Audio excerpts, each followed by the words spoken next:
Mobility training can feel really hard when you're starting out. There's so many people online making it look all too easy, and perhaps when you go to try out a suggestion, you can barely even get into the start position. And that's a super common experience, because you're asking your body to do things it's never had to do before. So in this video, I have the 4 mobility moves that all beginners should start with to help get your body familiar with mobility and set yourself a solid foundation to progress to other movements in time. First up is what I would deem the most important of mobility movements. Our pelvis can sit in a neutral position, an anterior tilt where the top of the pelvis tilts a little forwards, or a posterior tilt where the top of the pelvis tilts a little back. And being able to control this movement of the hips, to know what your pelvis is doing when you take a mobility movement, is incredibly important to help you maintain good form and connect with the muscles that you're needing to connect with. So your first movement is a spinal segmentation. From a tabletop position, I want you to think of your back as 4 distinct sections: your pelvis, lower back, mid back, and upper back.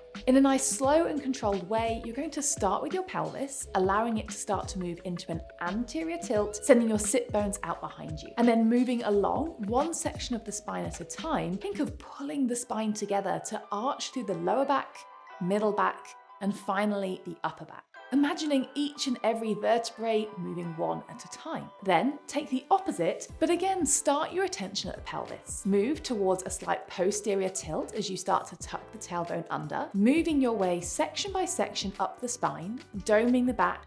Nice big broad shoulder blades in the top position as you push your spine towards the sky, stretching the back body. Repeat this movement a few times through, hopefully noticing it gets a little easier with practice as the movement feels more familiar. I start every mobility routine or workout with these spinal segmentations. Next up is the hips. This movement is going to take your hips through both internal and external rotation, which has a ton of benefits: stronger legs, better hamstring flexibility, and prevention of knee injuries, to name a few. Come to sit on the floor in a cross-legged position. Maybe this is already challenging, so you can lean back onto your hands if you need to for support. If you are sat with the right leg in front, you're going to pick up that right leg, take it out sideways, turn the leg inward, and place it onto the floor next to you, before picking it back up and returning it into a cross-leg position. Repeat this movement on the one side for 8 to 10 repetitions, then switch over the cross of your legs and move over to the other side.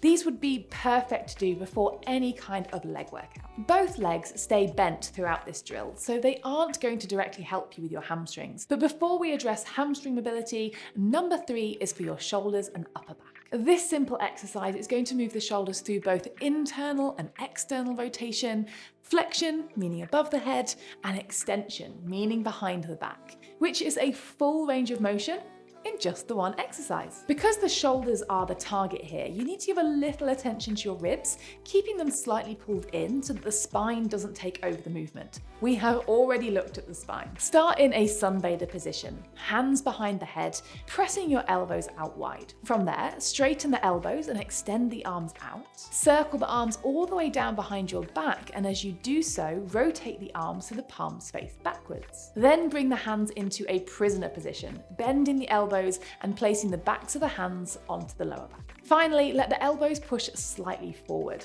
They probably won't go very far at all. Before you then reverse these movements, pin the elbows back behind you, straighten the arms as you then circle them up and overhead, turning the palms to face forward. Bend the elbows, returning the hands to your sunbather position. You could do this standing or kneeling. It's a great movement to start any upper body workouts with. So the 4th and final mobility move for beginners is for the hamstrings, and I want to bring your attention back to the first movement for you to do this one correctly. With your legs a little bit bent, find somewhere to rest your hands to where your back stays mostly flat. You don't need to feel any significant stretch here, just a mild awareness that the hamstrings are starting to lengthen. Now, arch your back by sending the hips into an anterior pelvic tilt, just like you did in the spinal segmentation. Keep this tilt of your pelvis as you then perform an elephant walk. Press one thigh backward to straighten the leg as the other bends a little deeper. Slowly alternate side to side. You could progress this by taking the hands lower and lower over time. These movements are going to help you form great foundations, but they don't target every area that we need good mobility in. So go and check out this video next for some more beginner mobility moves that do just that.